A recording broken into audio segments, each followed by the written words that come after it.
Hello everybody and welcome back to our channel.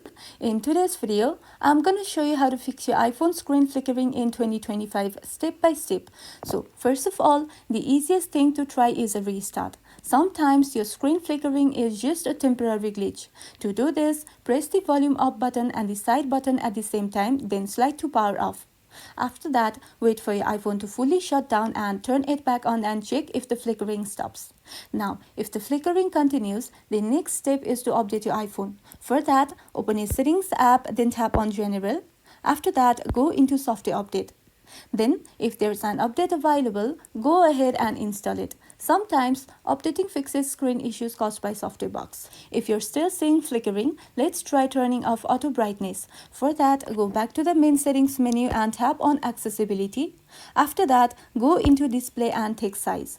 Here, scroll down until you see auto brightness and toggle it off. This can help stabilize your screen brightness and stop flickering.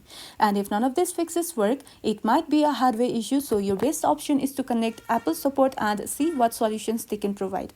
And that's all. These steps should help you fix your iPhone screen flickering and get back to smooth uses. If this video was helpful, don't forget to like and subscribe for more of these videos, and thank you for watching.